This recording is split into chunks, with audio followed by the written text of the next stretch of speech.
You're listening to the Pace Radio Network here at paceradio.net. The opinions of the individuals during this broadcast are their own and may not be the opinions of their group or other organizations they may be involved with.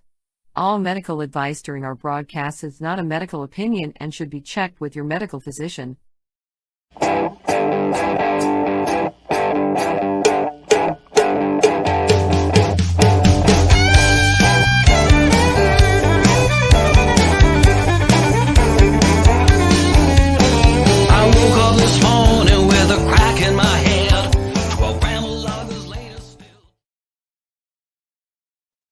Everyone, and good evening. Welcome to the Pace Radio Show. We're live here at paceradio.net and cbgtv.com.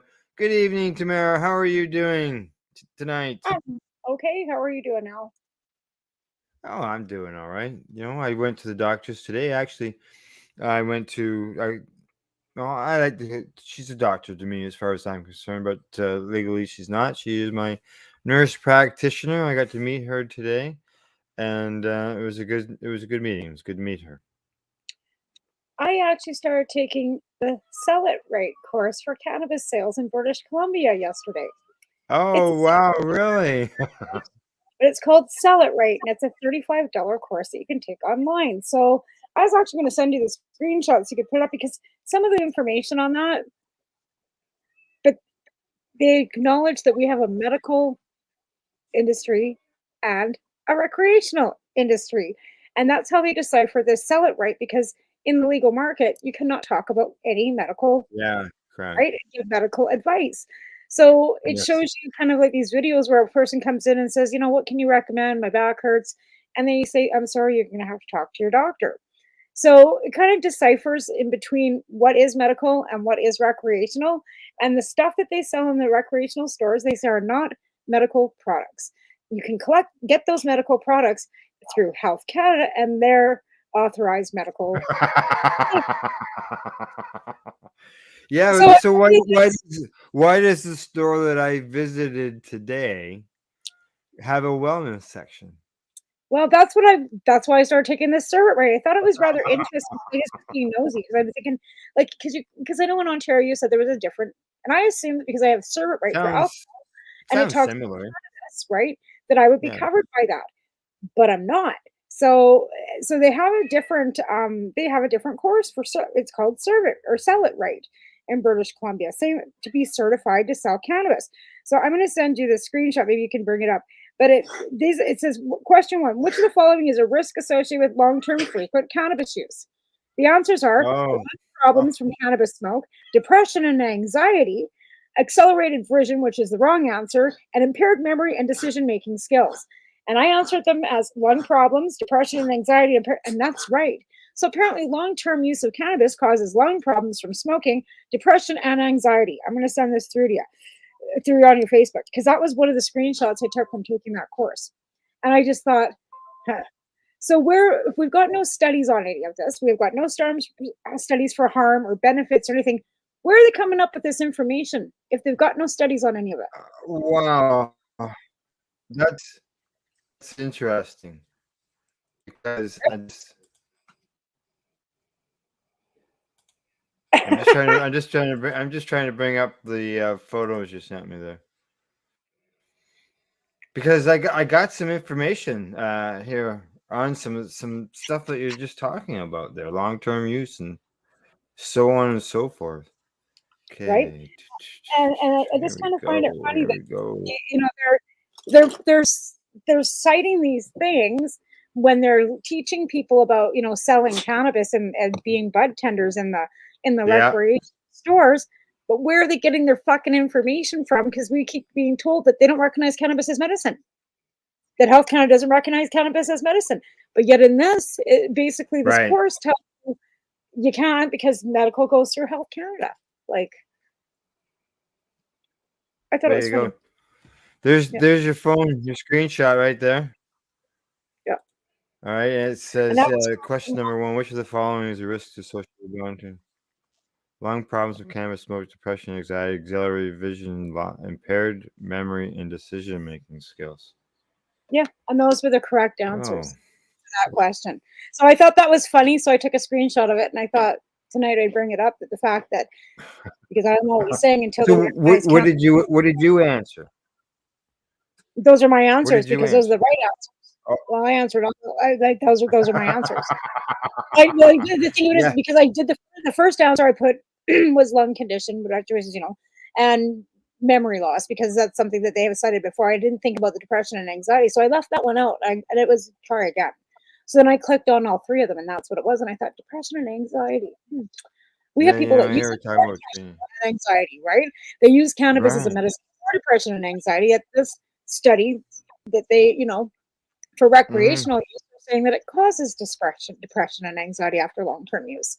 So I'm like, where are they getting this Well, information? I gotta say that's a perfect segue because tonight we don't have any guests, but what happened was during the news that I did on psychedelic and cannabis educational news, there was 3 or 4 reports that went through that I thought deserved more attention.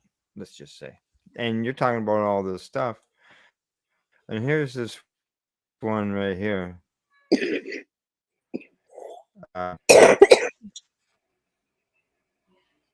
Come on. We'll just switch each other around.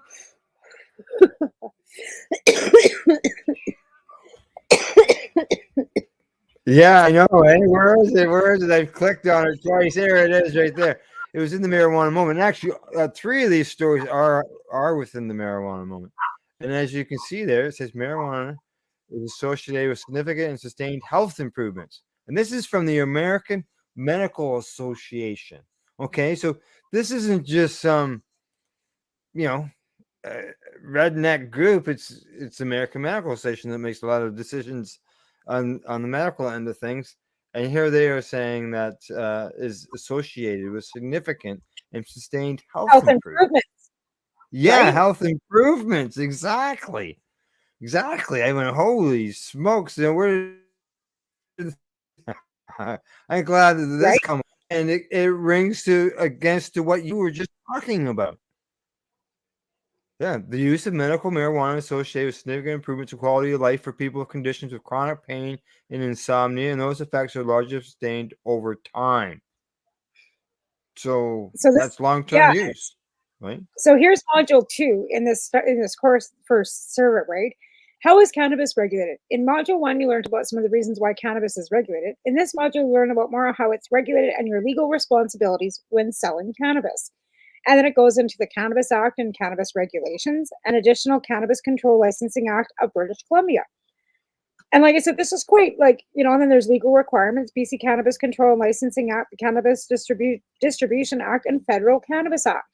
So when we Mm-hmm. think there's federal licensing for, but then it gets broken down to 2 different legislations in each province, or maybe more. And this is how, Wow. Quebec's getting around, not because the Fed said, hey, we got the medical covered. We'll take care of the medical. You provinces take care of the recreational, and we'll kick you back some stuff.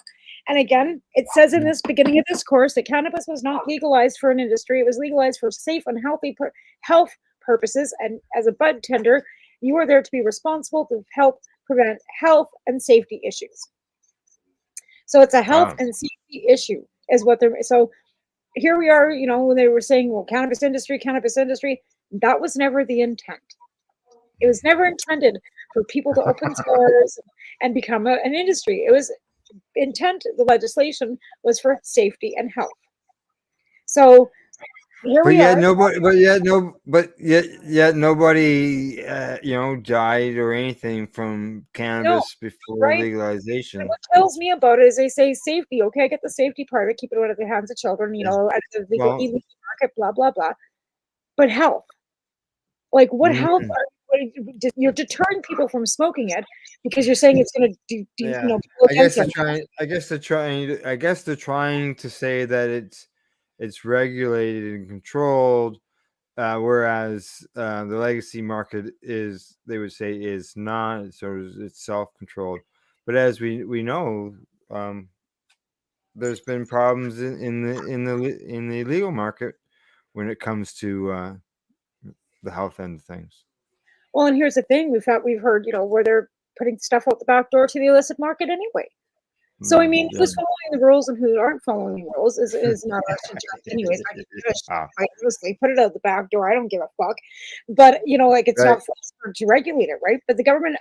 See, and Loretta says that they're under surveillance all the time when they're cutting down. Oh yeah. There's security throughout. Yeah, there's security throughout the building, like cameras, all that stuff. Sure. Like under the Health Canada, if they ever asked for their, they could access it, right? But I mean, but this stuff that I'm smoking today is actually BC is now allowing legacy or I guess microcrafting instead of having to go through the LBDs like the BCLCSB and go directly to the store. So you mean a craft grower can go directly and sell to the stores in British Columbia now. So this is called Soy J, I think is the brand. So Soy J, but it's all about the terpene, and this is called garlic. Is the really? Garlic, and it's pretty good. But the store that I go to in Cranbrook has decided they're going to start specifically and only buying from craft growers. Oh, really? Eh? They're cutting the LCB completely out. The pricing's better for them, and they know that. Like they can negotiate. They can negotiate probably about it. Yeah. And then we know the farmers are getting paid directly because we've heard stories where the craft growers are going through the LBD and it takes them months to be paid for their crops because the LBD is 60-day invoicing, right? Because it's government. Where if they go directly to the growers then directly getting paid from the store. And that means that the growers are going to want to keep growing. Where the bigger guys are like, they can afford to sit back and not get paid, I guess. But these small guys, they can't go fucking 90 days without getting paid. That means nutrients and that means dirt or whatever, like, production money. Like they're not growing because, they got more money to go buy dirt or soils. You know what I mean? Like that's all production money. And they just sit there like, yeah. It's different in each province, right? Like you're in Ontario, things are totally different out there than they are in British Columbia. Well, as far as the growers, it's all federal, so it doesn't that end of things. A lot of it's would be the same. So, but further on that little report there that I was reading, it says here that they say that these findings suggest that medical cannabis treatment can associate with improvements to health quality of life among patients with a wide range. And they say most common conditions with cannabis prescribed is non-cannabis chronic pain and cancer-related pain, insomnia, and anxiety. And anxiety, isn't that what they were warning you against in your class? Depression and anxiety, long-term use can cause. And they also suggest that people with any mental health issues or schizophrenia in their family should not use cannabis. And they really stress that people under the age of 25 should not be served cannabis. Even if they're legal to at 19, your brain keeps growing until you're 25. And it really is stressed in this course about this. So alcohol affects the developing brain as well. And in that certified course, I never mentioned anything about developing brains of alcohol. So I take I realize that, but I'm sure you wanted to a couple times. Right. So it doesn't say anything about having a criminal record to get your licensing in here. So I'm going to take this course and I'm going to pay my $35 so that I can legally sell cannabis in a retail store if I want to. Yeah. Right. Yeah. And I can tell you, based on what I'm seeing here in Ontario by attending some of these legal events, bud tenders get a little bit special treatment, maybe like a better advantage on things. So they're getting samples at the events, as well as to get into like even if you want to get involved in things. For example, they had the bud tender Olympics, and they all had to do some type of competitions, games, and stuff like that. So they have activities. They have activities for them, and after parties, things like that. Well, like I said, I wouldn't be actively working in a cannabis retail store, but if I have my licensing, it gives me just one more certification, right? Well, so it does. It does. Certified to serve liquor and bartend to do all these things, right? In British Columbia. Might as well for $35. Why not? Like, and then I'm certified. I'm a certified bud tender. Whether I'm actively working, I'm still a certified bud tender. Yeah, correct. You are. Like today, I was today I was in the store in Campbellford, 20 minutes away from me, and I thought that I would go in to look for some Itopian. I don't know if you can, there we are, wrong side. Some Itopian cannabis, which a good friend of mine's involved in that. Another good friend of ours is I found some shatter. Nice. So That's I awesome. went there and grabbed that. It's really And nice that they can still use the same logo that they've used in the legacy market, so yeah, it's recognizable to everybody, right? Because everybody knows Shatterizer in the legacy market because they were in the legacy market prior to. They started out. It was 8 years ago. I was looking back at my memories when I brought the first box of Shatterizers to Cranbrook. Right? yeah. And Well, I that was was. selling like fucking hotcakes, and then yeah. I have to talk to Val and Matt because when I was talking to this lady today, I'm changing the tip at the store. She said that she had 2 college diplomas, and she was doing what she loved best when she was in school, selling weed. And the thing that So bothers me most about selling weed for somebody else in a like in that store is that I can't talk about medical, right? That would be something I have a yeah, hard time with.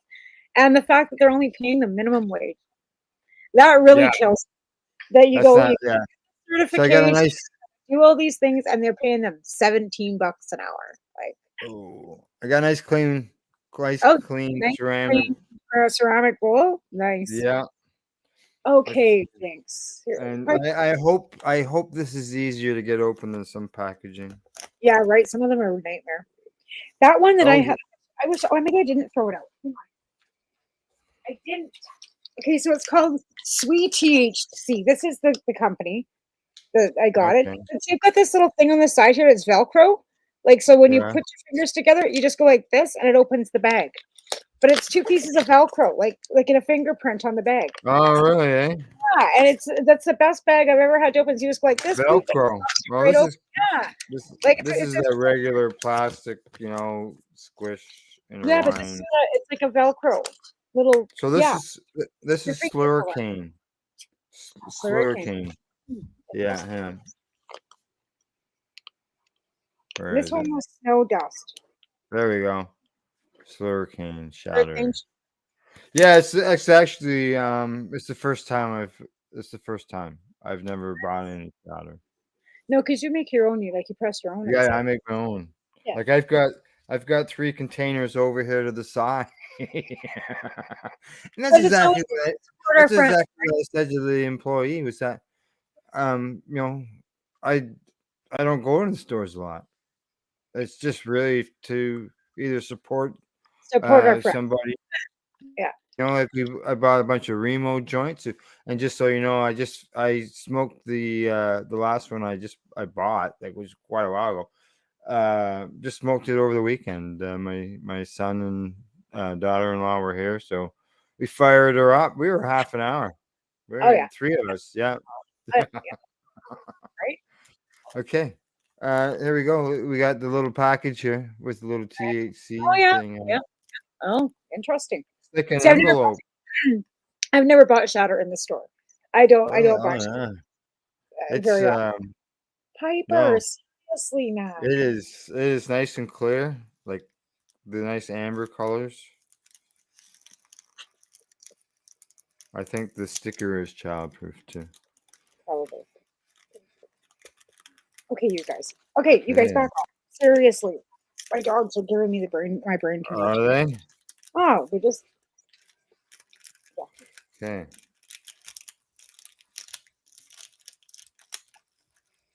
Well, I'll tell you, I'm getting there slowly. right. Like I'm not sure whether I'm supposed to rip this thing wide. I'm not sure. See, it's I'm not sure whether I'm supposed to rip it right open Almost looks like a diaper. Fold it up or like try to take some of it out. yeah, I haven't. I buy the Oh, tips.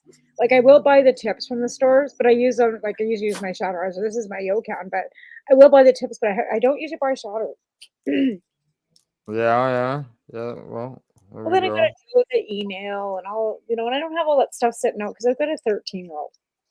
So I can't, Right. you know what I mean? Like, not that he's not aware of it, but this is the age where they Yeah. get curious. So I just don't leave my stuff laying out everywhere. Like, there's no Well, point it's called in my house. I've got it's a little more respect for people. Like, I don't know. I right. just don't have all that. I don't have a glass cabinet with 20 bongs in it. And I've got my bongs and my trophies in my buffet, which are put, back. But I don't know. Like, I'm a stoner, but I'm not that stoner. Like, I don't know. Right. Yeah. Well, yeah. Well, everybody looks at the top of my head here. While I break this off. That's all right. The, yeah, I At had a least bunch.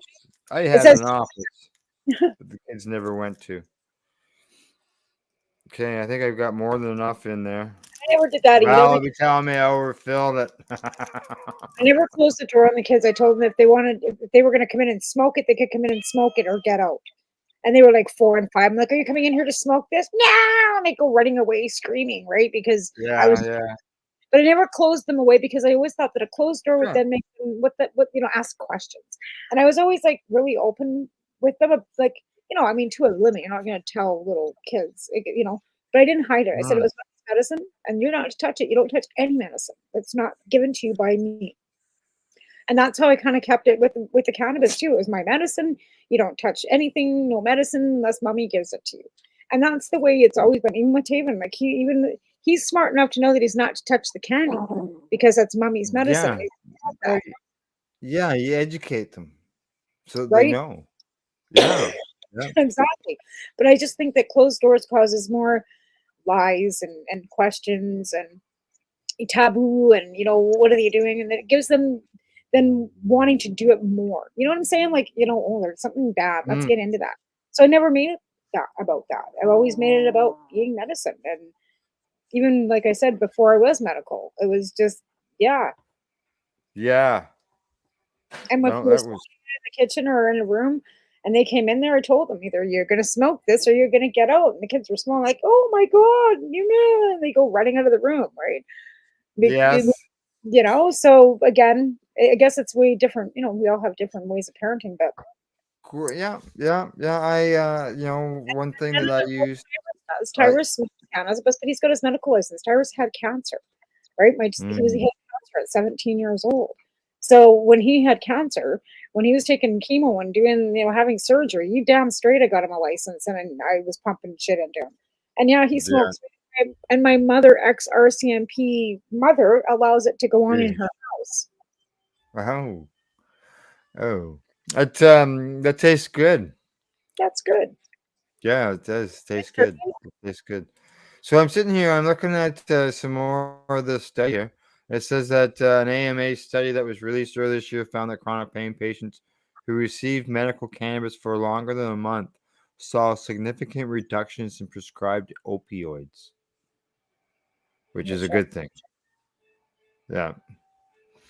Numerous studies have linked cannabis legalization and self-reported cannabis use to reduced opioid prescribing and overdose deaths. How can you argue against that? Well, you can't. And the thing is, that's what we need to do.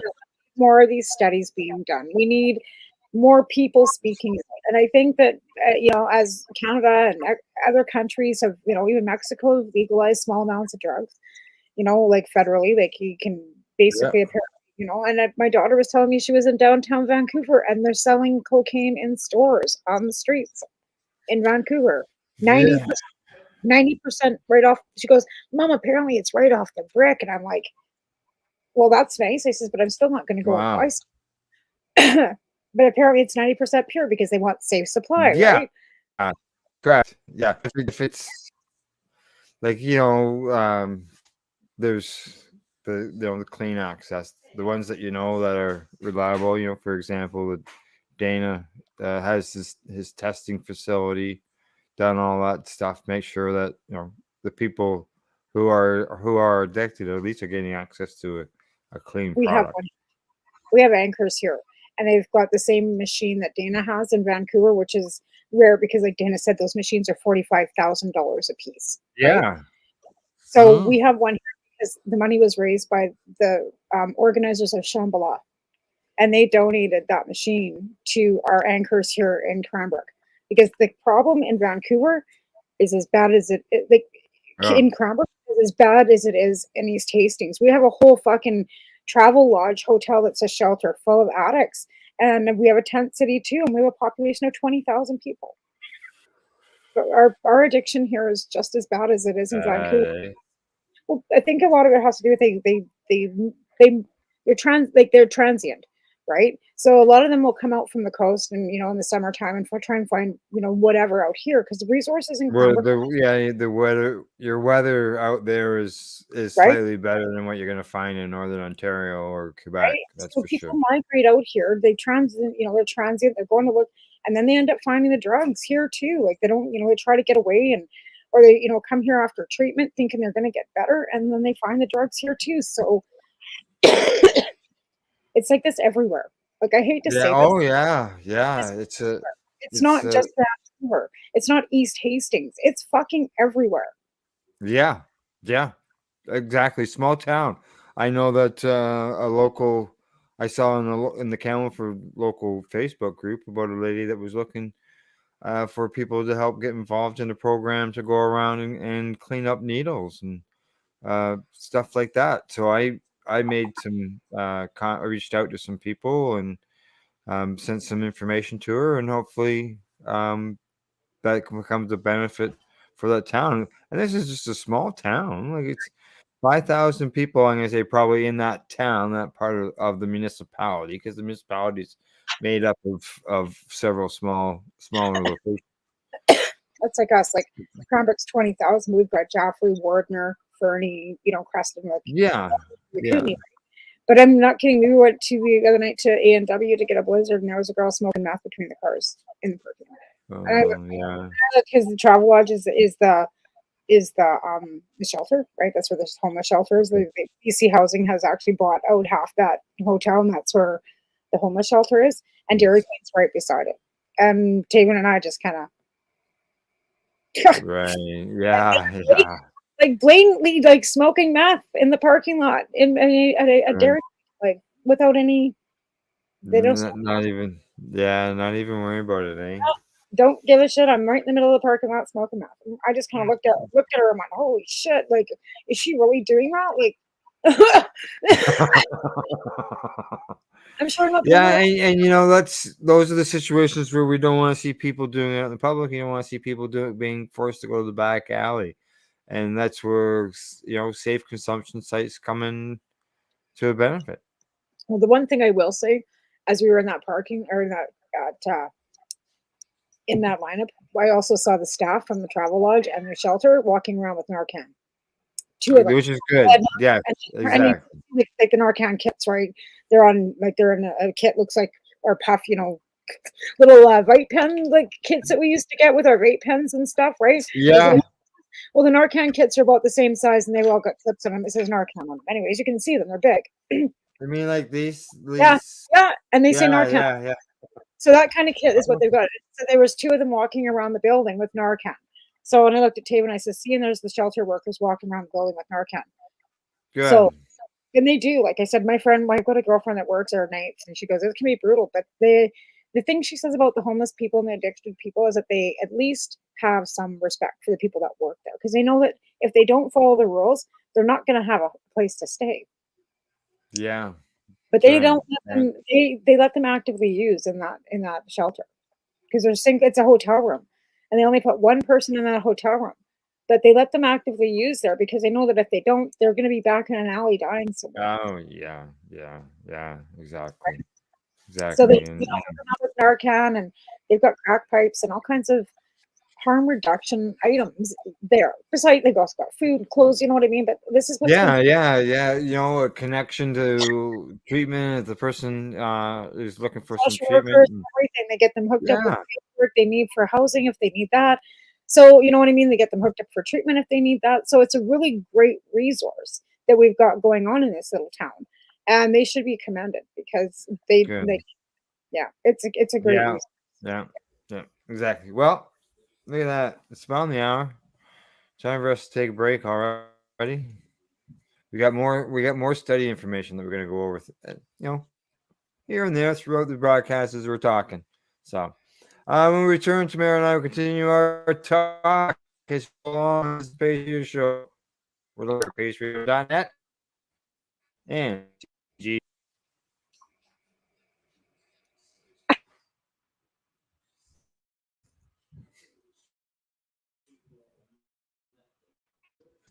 Come on, commercial, run. You're listening to the Pace Radio Network here at paceradio.net. Cannabis edibles are an effective way to manage pain and other ailments, especially when you deal with your trusted partner, Legacy 420, in Tyendinaga Mohawk territory. You see, we lab test every product on site to ensure proper dosage every time, which is critical when consuming cannabis edibles. All Legacy 420 edibles are made by our classically trained baker and chocolatier, and we also have super tasty vegan options. Our baker has been in the industry for 25 years. She's also a chocolatier. Everything from savory to sweet, your chocolate bars, brownies, butter tarts, you name it, we make it. Talk to our knowledgeable Cannatex about our incredible variety available. Give your trusted partners a call. Legacy 420 out on your road.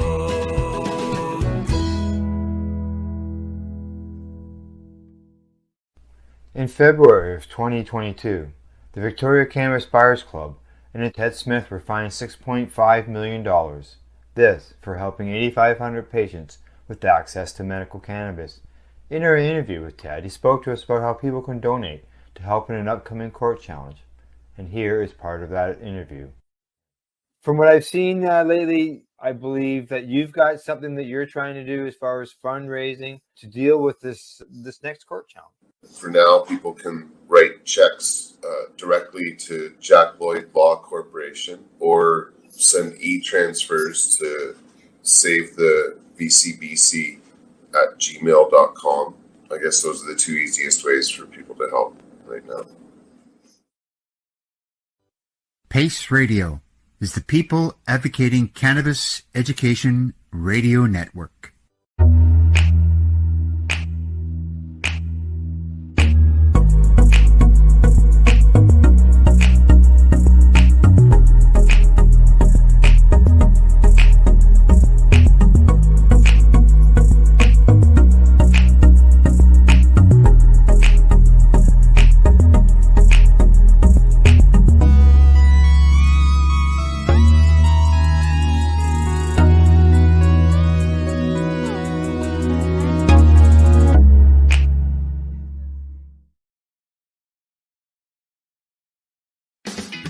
Enjoy the buzz of legalization with Campbellford Lifestyle Shop. From lights to plant nutrients, books, consumption accessories, and more, we've got all your basics to grow or consume cannabis. Visit our info center or take a look at our piercing services and body jewelry, now available in-store through Campbellford Lifestyle Shop, 17 Bridge Street West, Campbellford. We are People Advocating Cannabis Education here at paceradio.net.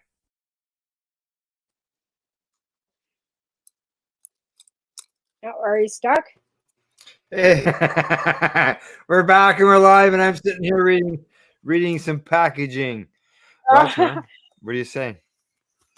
You know what? I was on what I was reading on here was that it says that this shatter here, it says that it has no expiry date determined. No, they all say that. So they don't. They all say that, they've found cannabis that's 2,700 years old in tombs, right? So I had some in a jar for 20 years, and I wouldn't smoke it though. No, and it was all kind of brown, and the stalk was I wouldn't smoke it, so I would think it does have a shelf life. Well, yeah, you would think of some. You'd want to get. It'd be interesting to get that tested, something that you had that was that old, to see if anything was growing on it. It's old, right? And depending on how it was stored. This wasn't actually those stash cans that look like a Coke can with a Calgary Flames cozy, right? And it was in that. It was supposed to be airproof. We had totally forgot about it. We pulled this bag out and opened this can, and there was this fucking weed in there. We're like, the hell where'd this come from? Score! Oh no, it was moldy and like it was smokable. And I've got roaches too. Like, everybody says, "Oh, keep your roaches, cut the ends off." I've got bags and bags and bags of roaches. I've done that, and I actually had to when I moved last. Some things just gotta go, so I did something with them. Like, what would you do with them? Like, there's really like after a length of time, there's ash. Like, you're not gonna smoke that. Yeah. Well, I used to clean mine and cut the end off, I've done that. and then yeah. This just makes it much better for storing. You don't have all that ash in there, and then it gets all over your joints. I mean, like, I guess, like, I remember when Neil Magnuson showed up at my place, and he was like, doing his freedom tour, and somebody had given him a great big bag of roaches that they had ripped apart. And they were, puffing a CBD. Club to take them. Yeah. Yeah. Now they just sit at my door. They're those dog walker joints. Like, I understand that the joints that you buy in the stores, they call them dog walkers. And I know they're there at the door. I don't have enough time to smoke a whole joint when I walk the dog at nighttime, and take one of those with me. Yeah. Yeah. Exactly. My friends are buying 14 of these in a container. Yeah. One thing they don't say on here. They were disgusting. It tasted like pencil shavings. And they're like, they're pre-rolled. They go, come smoke this with me. I'm like, okay. Smoking. I'm like, this tastes like fucking pencil shavings. How can you guys? It can taste the fertilizer. It's black. Like, it tastes the fertilizer. And I'm like, it tastes fertilizer. Like, no. I'm like, yeah, man. That's disgusting. Ooh. They don't. I know it's not a requirement, but it'd be nice to know how it was extracted. Packaging probably wasn't required, but it'd be nice to know how it's extracted. Well, they can't. I don't think they can use toxins either. Like, we're supposed to be able to. We have to press it or extract it with water. Well, yeah, it's probably. I'm gonna assume it's a CO2. You'd have to wonder, is it pressed? Like, how else are they going to do it? Because they can't use butane. They can't use Everclear. They can't use alcohol. They can't use any of the methods to make shatter. Well, they're combustion. They can explode. So, like, that's why they're not legal for you and I, because of explosion wise. And you get rosin is pressing it is the way to go. But yeah, I don't know what the exact laws are around them and how they're doing it. So that's why it's probably good to be on there, right? It's an interesting question. Like, how are they? For us people who've been around here for a while, I'm used to talking percentages, not milligrams. So I'm used to talking about whether it's 60%, 80%, shatter 90%, 95%. So when they talk milligrams, it. Yeah, this is milligrams too. It says 25.1% total THC, but in 250.7 milligrams, which is what? A gram, I guess. Milligrams like a gram. So that'd be 25 grams. So it means there's 25% in THC in 25 grams of cannabis. So, like, it just comes down to the amount of THC in milligrams, not by the percentage it's there. Right. So when you consume this, you've consumed 787 milligrams of THC. Yeah. 1% total CBD, and it's like 0.517 milligrams per gram of CBD and 0.1 milligrams per gram. So what the fuck does that even mean?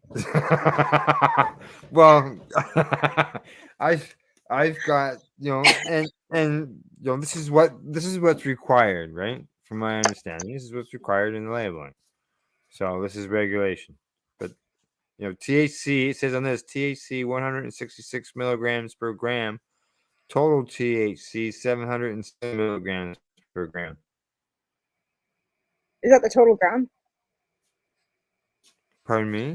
So that would be the total gram.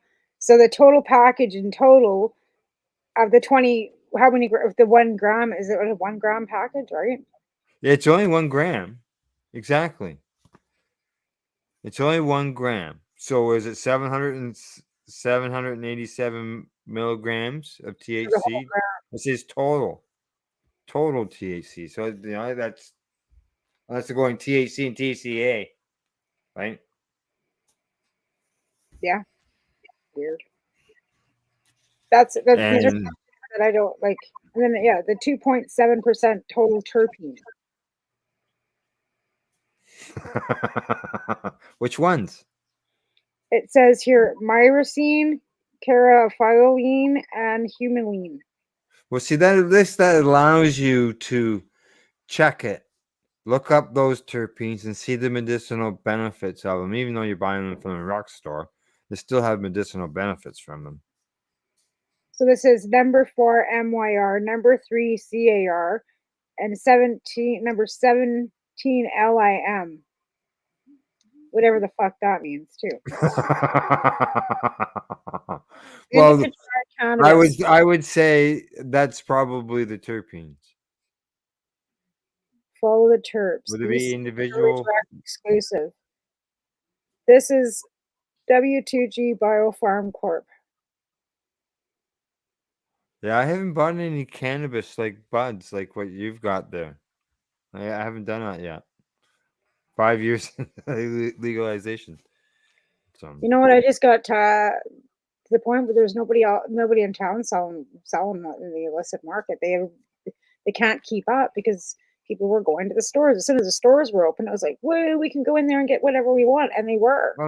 yeah, and that was one of the things I said to the young lady I was speaking to today, was the fact that it allows an opportunity to try different things. You know what it's like to grow something for 6 months and then find out that it sucks? Right? You know? Whereas this way you can, maybe try to match something. Now, I know a lot of the names have been changed, but one thing and they're not. You pop, you get clones that somebody tells you are one thing and they're not. These clones that I've got, like I put them into the 2-gallon bucket from the solo cup, right? And it's been like 2 weeks, not even, and their fruits are growing out the bottom of that fucking bucket already. So I gotta wait tomorrow till I get paid so I can go buy another bale of Promex, because I need to get them into 5-gallon buckets, and I don't think that's gonna be big enough. well, are you gonna leave them in the buckets outside? No, they're not going outside. They're staying in the house. Okay.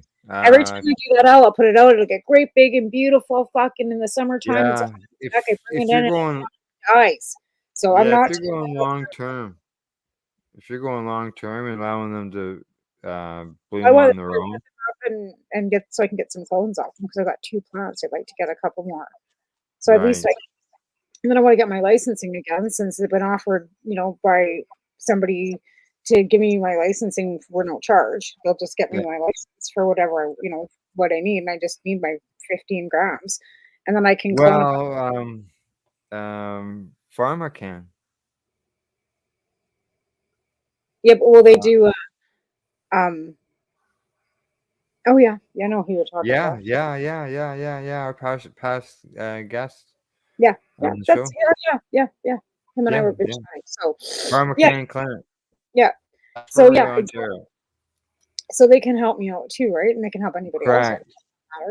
But yeah, exactly. Now I got another story here, another headline that I thought that needed more attention, and this one comes to us from the Marijuana Moment also. It says that states that legalize marijuana see reduced tobacco use. Like, yeah. Right. Imagine Good that. thing, eh? How come something like that isn't screamed all over the headlines? Because they don't want mainstream. I mean, we get these articles that we're seeing, or so there's somebody's obviously keeping up at it. The governments, and the people in legislations and on our provincial legislation aren't looking at the benefits. Like, I think what was Polyev talking about the other day in the parliament there, that he thinks that they should take the money back for harm reduction and put it into recovery. And the one, what does he call it? Dollars for drugs was his little headline there. Dollars for drugs, like. Yeah, the programs that are in place now would be in a lot of trouble, unfortunately. That is the way I see it. The stuff that we were talking about in the first segment would be, I see that as being gone. An safe access would be eliminated. He's already said that. Yeah. Oh yeah. Harm reduction would be all over. But I think that too being a health issue within provinces, I think he's barking up the wrong tree on that, because the federal funding's already been placed. You can't change that, and once the federal funds are in the province's hands, there's nothing he can do. Yeah. Just so you know, we got a couple messages here. New stoners I have not seen before. Hello, Jack's Law. So there you go. He goes on to say that because there's a lot of ways to see that. I'm not quite sure what he was referring to at that point, but yeah. Now, as far as the smoker end again on the tobacco, they say the new study concludes that state-level cannabis reforms are mostly associated with a small, occasionally significant, longer-run decline in adult tobacco use, and the researchers did find consistent evidence that the adoption of state recreational cannabis laws led to a slight uptake in cannabis use among adults, about 2 to 4%. And about tobacco, didn't follow that trend. So they say that tobacco went down, which is good. Good. Yeah. Oh yeah. Oh, and just so you know, to go along with that, it says here that it could result in a healthcare cost savings of more than 10 billion, billion per year. Well, I mean, look how much money there's already saving people not buying opioids and stuff that are Yeah. Well, I know myself. I know that myself. I saved the taxpayers a lot of money because I went cannabis instead of forcing people to buy my opiate drugs. Because what would have happened? I would have had to go on a provincial plan because the other medications that I was on were already over $30,000 a year. Never mind anything else. Right. Exactly. And the fact that cannabis is ingestible in other ways, you don't have to smoke it, right? You can ingest it in other ways for your health purposes, kind of thing. So that cuts out the whole lung issue right there. If people aren't smoking cannabis, it's not going to cause their lungs any harm. So. Now, Jack goes on to say that tax dollars on tobacco pulls in a lot more. Yeah, it pulls in a lot of dollars more than cannabis. There's no doubt. In $75 billion a year too. Like, it's not a small industry, and that's the thing. The taxes off cannabis is enormous. Yeah, and he agrees. He says that it's good. It's good that people will live longer, but he doesn't think people care about that. There are people, obviously, patients that as far as the tobacco end of things, and that people, maybe live longer. I think people are paying more attention to their health now and looking at natural remedies and more natural health due to, COVID, to be fair. Whether you're pro or against, I think, but, depending on your issue, like, there's things that, like, you and I both know that we have no choice but to take pharma. Like, insulin's not something people choose to not take because cannabis is going to save them. It's not going to happen. So there are, certain things that people have to use pharma for with no options. Cannabis is just not. There's lots of diabetics that use cannabis because it helps with nausea. There's a study actually about this in pregnant women. And in the last little bit too that I seen on the news the other night, and the fact that they're stating that cannabis is harmful to women that I saw that. It was on. I seen that in the news. Yeah, and there's others that say others. It's always there's pros and cons, and they're both out there. And when it comes to the cons, they're the ones that usually end up with the headlines. And the news is about the negative. Usually, nobody likes reading about the good. I think the study was like 10 people. Yeah. Yeah, and well, I know that that's not a lot of people, obviously, 10 people. And how many of us have used cannabis through pregnancies that were never asked? Well, they say that there's something to do with weight reduction in the babies. How's yours? I'm glad. Well, that's the thing though. But Taven was born early, and he was in the NICU unit, and he wasn't small. He was 5.5 weeks old. He was 5 pounds 3 ounces. He would have went to full term another 5 weeks. He would have been 10 pounds. So I don't think that comes into it. But I was also 40 years old, so. You know what I mean? Like, you can't compare the fact that I was smoking weed to my baby being early because I was 40 fucking years old, right? Well, yeah, but look at the size of him. Yeah, and there's nothing wrong with him. He's been in the NICU, but there was nothing wrong with him. Like he's a monster. He is. Him and my older son are the same height, for heaven's sakes. So yeah, I just want to debunk a lot of what they had to say about cannabis and pregnancy because of my colitis. I barely eat as it is. If I wouldn't eat when I was pregnant, or any woman that's pregnant needs an appetite, if it helps that. But they found 10 women that apparently got sick and puking sick, and it made it worse to, yeah. Right? They said there was a large number, 250,000 or something like that. And out of that, there was 540 cases of people going to the emergency department for anything from usually cannabis use disorder is what they're saying. So they're just probably getting too high.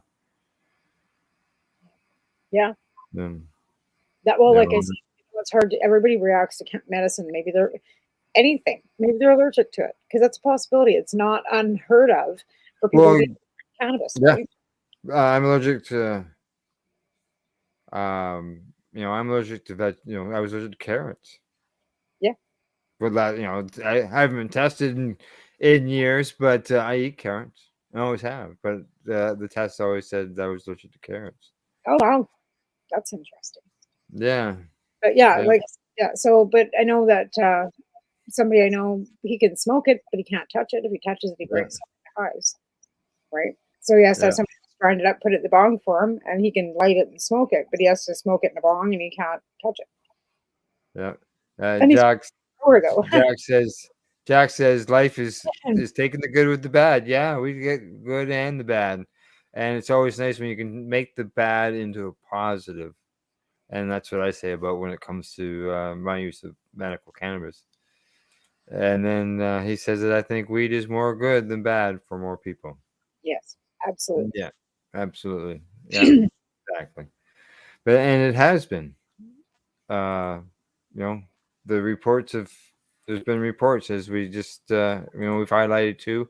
I got another one here that I'm waiting to bring into the next segment. We'll bring up, but reduce. They're always pushing to reduce tobacco use, and there's been a little bit of increase in cannabis use, and I believe that would be totally expected. Some, I don't think you would see a decline in it, but I don't think the numbers, 2%. Isn't something like 25% or a 50% increase in cannabis use. I think tobacco use and or cigarette use has actually declined over the years because vaping use. Yeah.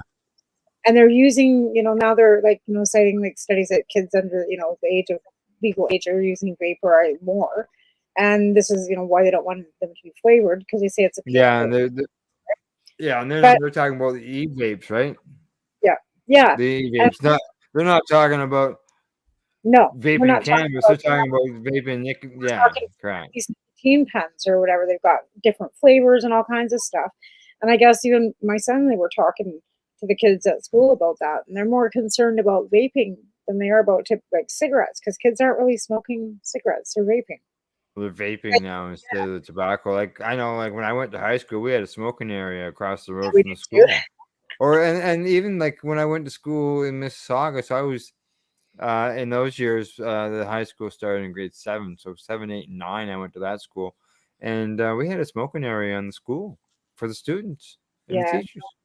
Yeah, not anymore. I know you can't. And we did not too. Now.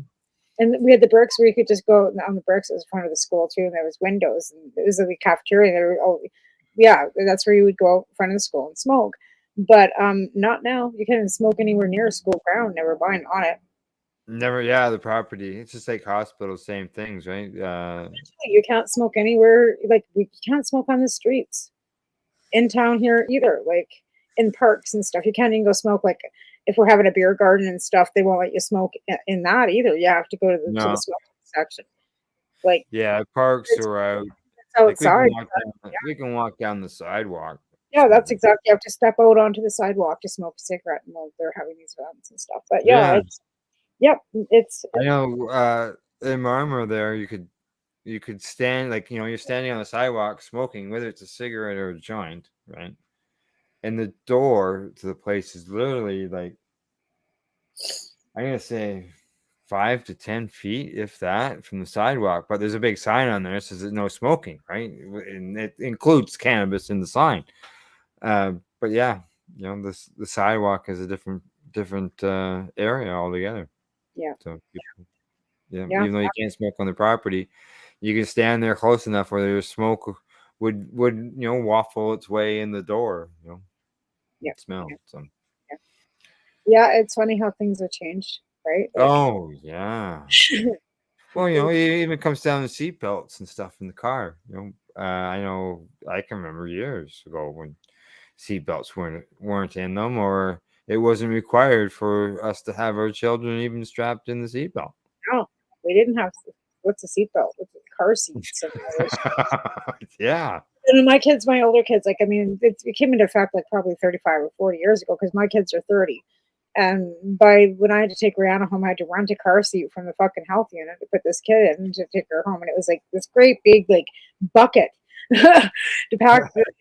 And it was, you had to. So car seats have been around for at least 30 years for kids. But yeah. Yeah. Well, my son's 45. Yeah. So it's been a while since he was in the car seat. Yeah. I can't even think.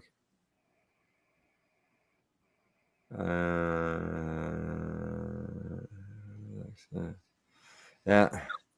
We got, it's almost break time. Right. Almost. Well, again, like I said, we've got, to help change the perspective and the stigma on cannabis use. Yeah. So what beneficial, articles that you're seeing out, that's actually a positive. Yeah. More positive outlook. Like, you know what I mean? Like it's very odd to see these articles where we actually have some positive benefits. Like, wow. Yeah. Well, Jack's mentioned something about the school system and all that, and I know that I had kids that came through the DARE program and taught the negative against cannabis and other drugs as well, and that can lead to problems, especially with patients. If a patient is going to decide to take cannabis and their children have been taught that cannabis is nothing but a negative and harmful to society, and there's no benefits. And when your kids like mine go to the DARE program, they go, no, that's wrong. And that happens. Did it? And even my older kids, it's like, no, man, my mom smokes. It's her medicine. Like, that's not true. And he, yeah. So, yeah. Jack agrees. Jack's got a big laugh there beside the DARE. Right. Exactly. Yeah. Okay. That's over there. Buzzing over there. All right. What do you say? Close enough to go to break? Sure. All right. Off we go. Time for a commercial break. Time to pay some bills. When we return, we'll continue our discussion. Who knows where it's going to go? We got another segment. Until then, you're watching us on the Pace Radio Network. And I got to get the right things up here so I can get the commercials going. And we're at cbgtv.com. See you in about 3 minutes. And you're listening to the Pace Radio Network here at paceradio.net. When you think of the number of unique products developed in the fields, kitchens, and labs at Legacy 420, it's hard to think that one stands out above the rest. But tell that to the thousands of people who have tried this amazing breakthrough product. This is our Sacred Salve. This is actually our extra strength. It comes in 5 different strengths. It's all natural, all organic. It typically works within 10 to 15 minutes of putting it on. It's good for arthritis, it's good for inflammation, any kind of pain. We're very proud of it. Sacred Salve, so easy to apply, along with soothing relief. To select a strength that's right for you, come in and talk to your trusted partner. Legacy 420 out on your road.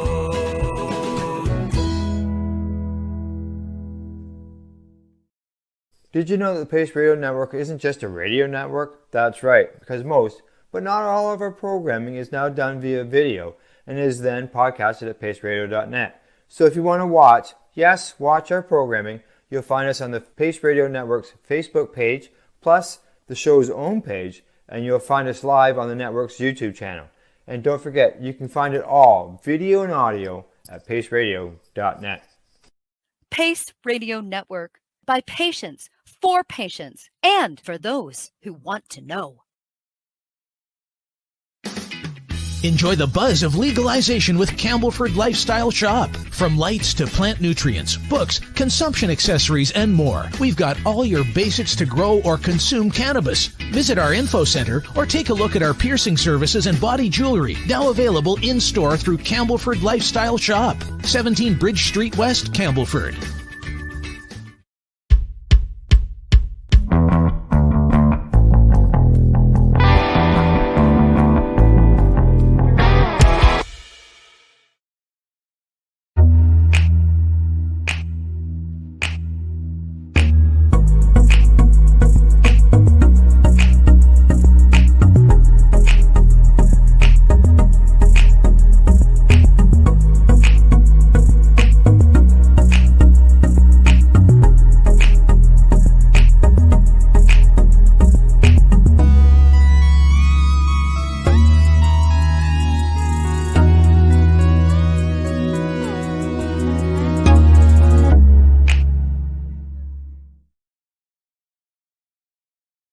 Are you a cannabis content creator? Are you looking for a place to have your content seen? If you answer yes to both questions, then you need to check out cbgtv.com. Let's share Pace everywhere. That way it can help create peace. People everywhere advocating cannabis education. You're listening to the Pace Radio Network here at paceradio.net. Oh, and welcome back. Well, today we're going guest list, but we've got some interesting studies and topics that we've been talking about. The fact that cannabis has shown to reduce tobacco use, that cannabis is shown to improve the quality of life of people just, through these studies. We got a third one as well here, and I'm going to bring it up. And that says that at Mugglehead Magazine, it said no significant increase in high-risk use of cannabis after legalization. Right. They were worried about that. Everything was going to be overtaken. And they said there was 35 Canadians that did this survey, age 16 and older. And you can see some buds hanging there drying.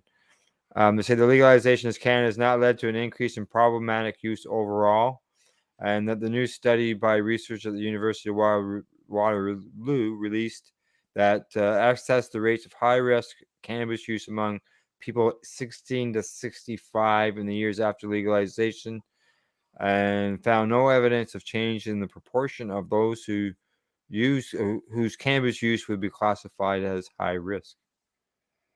And they said the risk of problematic cannabis use does not appear to have increased in the 2 years following cannabis legalization. Right. So there you go. I think it's already been mentioned that, it's probably higher now, but, legalization has saved 60,000+, probably more now, from being charged. More now. You don't hear people being busted with cannabis. You don't hear anything. Yeah, it's been over a year since that was posted, and it'd be interesting to know. We know that like the CSU has gone after like dispensaries like TED, the VCBC, and such. And Michelle. Yeah. And well, and S&M, right? They shut them down. S&M. Yep. And we know that they've done. They've shut these stores, and given them a lot of grief. But what I'm talking about is like the average person, like that, who's walking down the street wouldn't get, busted for smoking that doobie. And that's where the arrest, and then to be honest, and to be fair, nobody's gotten charged. They've got their medicine. No, I think Ted's described it as like a legal theft. Right, but Because they nobody just show up and take the stuff and then leave. There's no charges. There's no charges, right? So again, there's still no charges. So they're not getting taken away and handcuffed like they were before. Because I know before legalization, they would have all been handcuffed and charged and taken away. Because it's happened how many times? Like downtown Toronto when they did the raids and stuff in Toronto, Project Claudia, people were arrested and put in jail, right? Yep. Now, after legalization, you're not hearing about that. And some of those stores are still running in the downtown east side, in Vancouver, in Toronto. Not the same stores per se, but there are illicit stores still running, and they're not charging these people. Well, yeah, there's mushroom stores. There's the one mushroom store. It's got six different. It's in 6 different locations. Now more on this high risk thing here. It says here that in the U.S. They've seen the same thing. It says Canada's real world experience with marijuana legalization, much like the experiences in many U.S. states, affirms that these policies can be implemented in a way that provides regulated access to adults. And this is from Normal's Paul Amaretto. He says that data from the U.S. has shown that no increase in rates of problematic cannabis use after states legalized. And they say that separate examining the impacts of Canada's cannabis legalization law found no rise in cannabis-induced psychosis, car crashes, other injuries, or emergency room visits due to intoxication. No more impaired. How often do you hear about people getting pulled over for impaired cannabis driving? You don't. What I've heard more than anything is that people being charged with being close to the driver. And that's it. And it's been a while since I've even heard any of that. Accessible to the driver. Now there has been some cases, but it's not. There's like the sky hasn't fallen. No. There hasn't been that flood of accidents. Insurance companies showing that as well when it comes to their to the claims. Yeah. No. Sky didn't fall there either. No mayhem. No. But they'll keep bringing up the same lines. And all we can do is just keep pointing out these things. Until it gets we had to do that to get cannabis legalized. We had to show the benefits and things like that, and show things that we already knew. As somebody commented in on one of those posts, we're that I've because I take these and put them up on Psychedelics and Cannabis Educational News Facebook page, and people comment on them, and basically they're telling us what we already know. You can just know that Senate report that the government paid a lot of money to get. Why don't they, 2000 and whatever it is, 2 Senate 3. That the 2 great big huge books. I used to have a copy of it. I think it was actually lost along one of my moves, or floods or something. But I used to have a copy of it, and it's the actual report that was done by our government stating there is no harm in cannabis use. Yeah. So why do they need? There's I mean, that was done by a conservative government too. Maybe it was under Paul Martin. I can't remember. Yeah, I think it was under Paul Martin. I can't remember, but it doesn't matter. Some of that. So it was done by the senators. Not even it went through Senate. It's not. Yeah. They say that in some evidence from the U.S. and Canada suggests that legalizing cannabis has not led to surges in harmful cannabis use or negative health and social outcomes, particularly in young people. Consumption patterns appear largely unchanged. Yep. Yeah. So because the sky didn't fall, and like I said, it's like these stores that are selling cocaine and heroin and all that stuff. It doesn't mean I'm going to go in there and buy it. No, exactly. You know what I mean? Exactly. So you can Yeah. legalize everything and get the harm the hell out of it.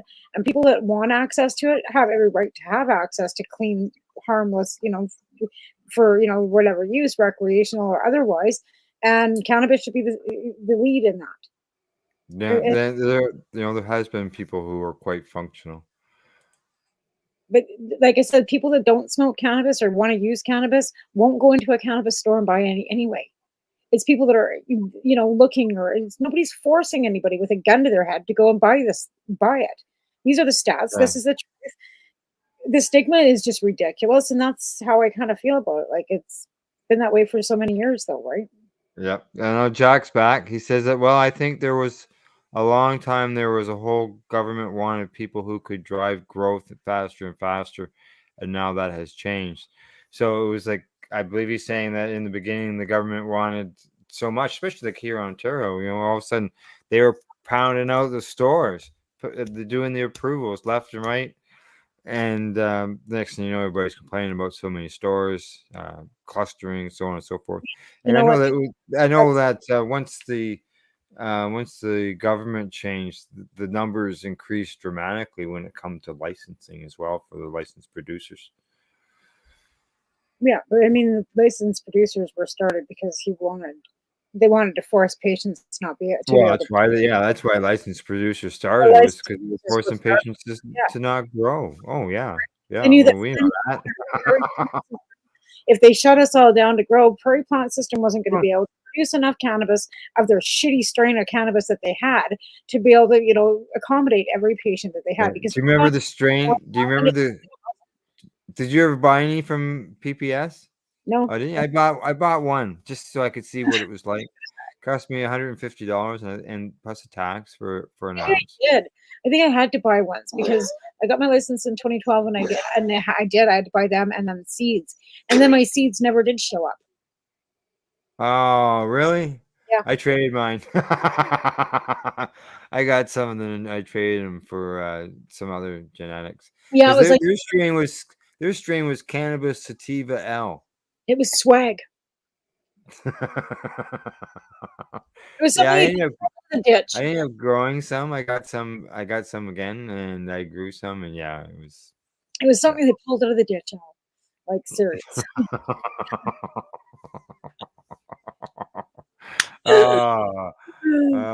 Yes, Jack is right. Jack says growing weed is fun. It is. Yeah. But there is, I gotta say it's fun. It's therapeutic as well.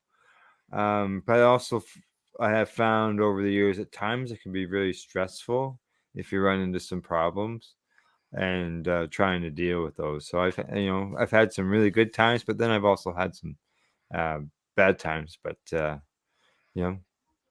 good times have outweighed the bad times. There's no doubt about that. Spider mites kind of sucks. It does. For many years. I've got 2 right now. Like I said, I'm 2 days off getting soil for them, and they're already roots hanging out of the bottom of a fucking 2-gallon pot already. I'm like, fuck. Like, why are you guys growing so fast? And I've got them under the lights on the kitchen table. So I'm like, I got to get these guys cloned. And I've got Rockwell and stuff here. That's not an issue. But I'm going to get taken care of. Exactly, Jack. Take the good with the bad. Exactly. I'm glad that I think I've only ever had to deal with powdery mildew once in the whole time that I've been growing.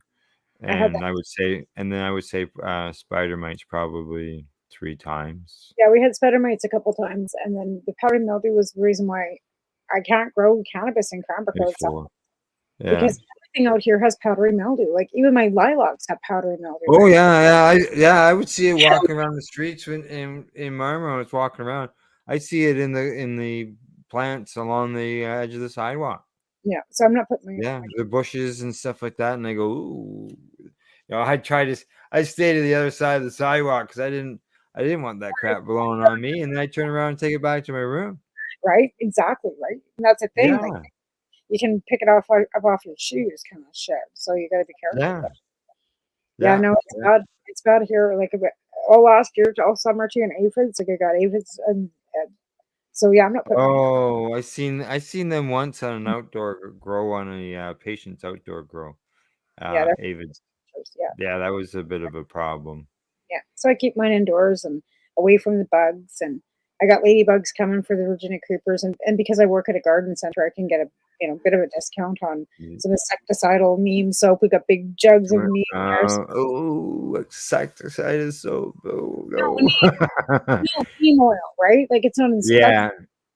And I can use neem oil on the aphids too. And we've got an insecticidal soap, but it's all like organic. We've got all kinds of stuff that there's no chemicals. If you want chemicals, we have too, but we've got stuff that's not.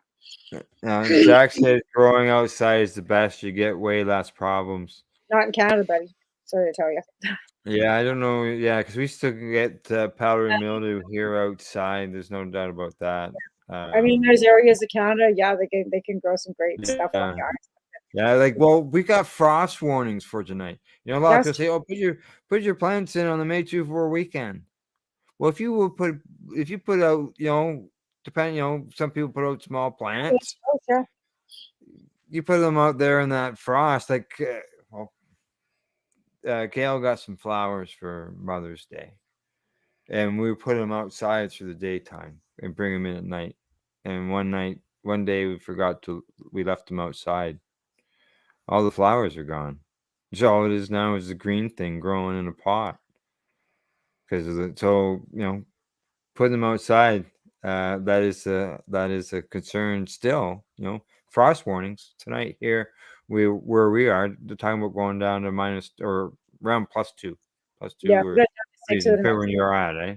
My basil's toast, and it was out underneath the solarium because it got to 6 degrees, and my basil went, I don't like this. I don't think so. Yeah. Jack says it's true. You need to live in a place where you have a good grow season. Yeah, you do, Jack. Like we've got areas here, like west of here, like Osoyoos, right, where it's like a desert. Kelowna, it's really good growing out there because it's more like a desert. It's nice and hot and dry, and they get really hot. And I know we're getting to be like 50 degrees, 38 to 42 degrees Fahrenheit or Celsius last summer out here. Mm. Yeah, we don't have enough. Yeah, we're here because I usually like to wait till the 1st of June. So we're looking at about 5 months. Yeah. Of a grow season. Yeah. So like I said, our 12 and 12 doesn't start to the end of August, and then you got another 6 weeks or more for bud, and we've got frost.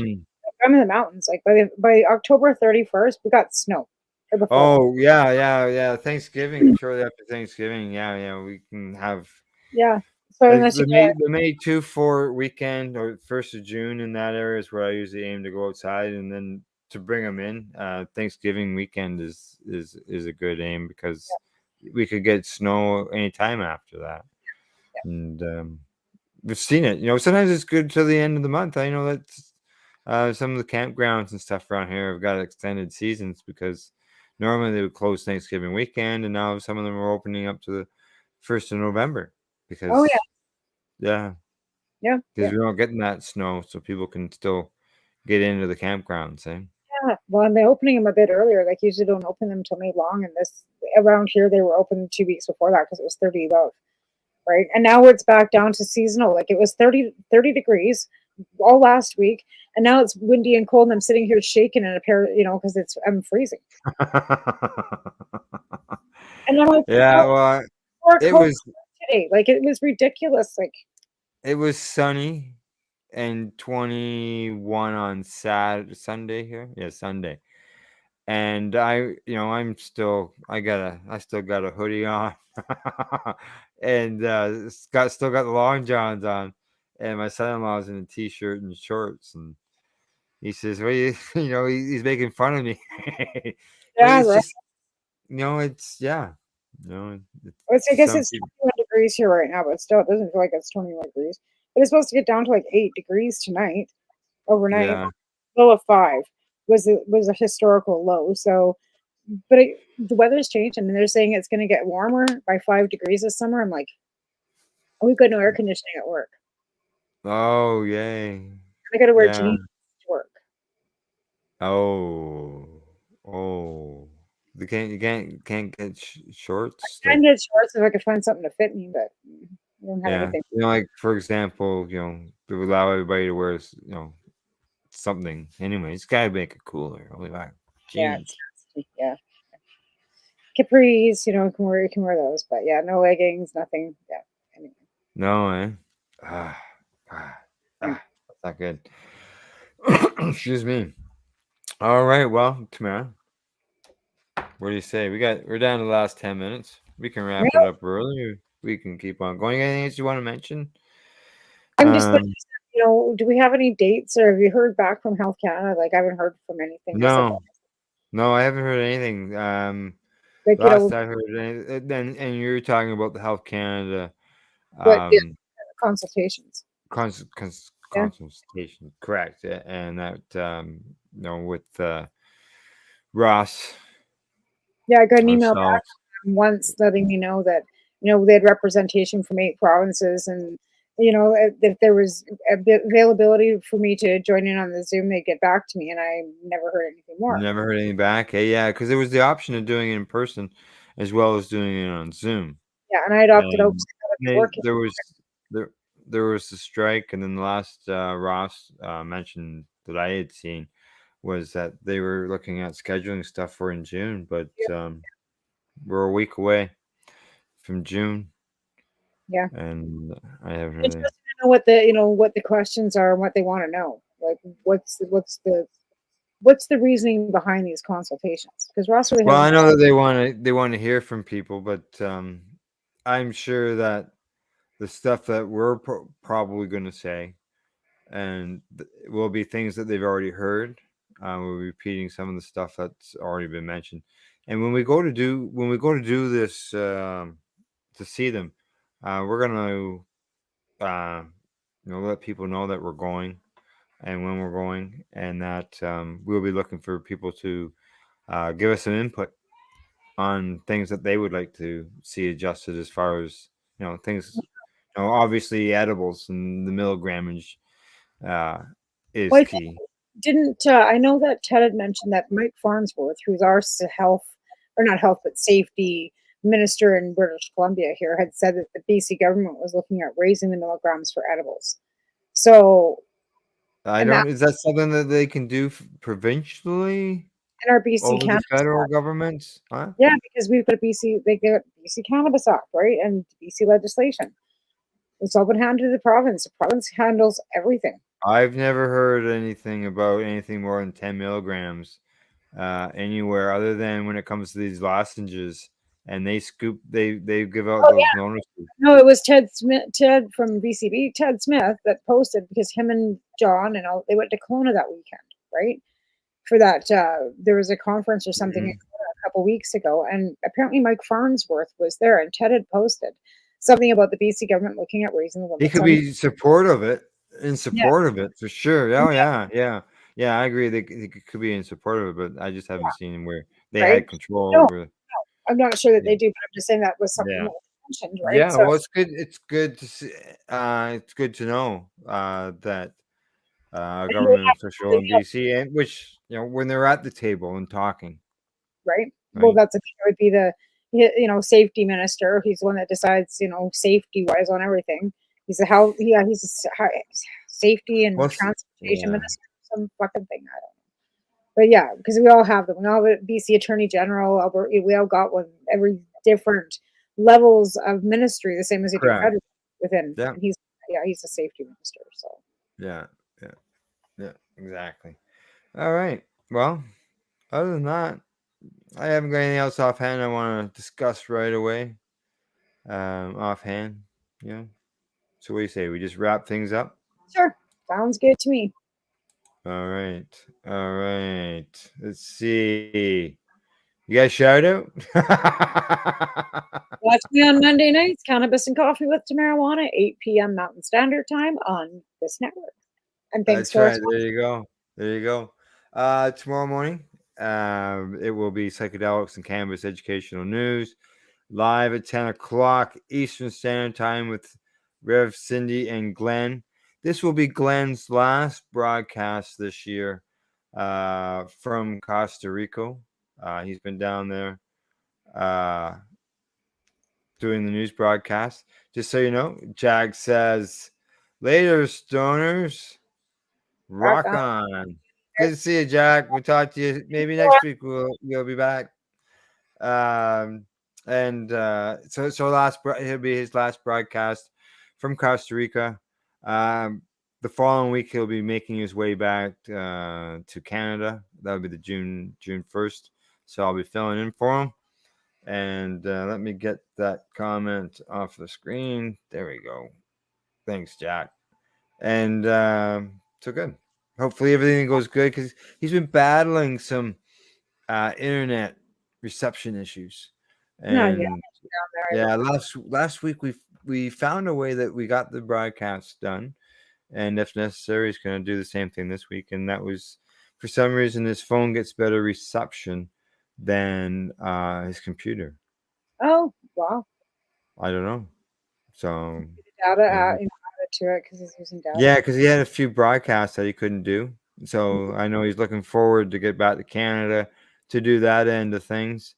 But obviously the weather is much warmer down there. It's probably getting pretty warm down there. Maybe they're like Australia. Australia's swinging into winter, right? So as we're going into summer, Australia's swinging into winter, and it's rainy and crappy and cool down there. Murray was sitting by the fire.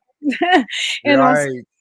Right, he's got a little wood burning stove and he's all wrapped up and sitting by a fire, and it's not that cold. He did that all summer when he was here, but so maybe it's getting cool down there. All right. Other than that, Tamara and I will be back next week. We got a guest all lined up. Somebody you'll be interested to meet, somebody you'll be getting to know and hearing from. And other than that, you can find us on Twitter. We're on Facebook. We're on Instagram. We're on LinkedIn. We're on. Thanks to our sponsors, the Legacy420.com and the Campbellford Lifestyle Shop. And thanks to everybody for tuning in tonight, and anybody who's watching the podcast version after we're done. And thanks to Jack Slaw, too, for coming in and give us some comments and conversation. We always enjoy that. Encourage more of it down the road. And other than that, we'll see you all next week. Bye-bye.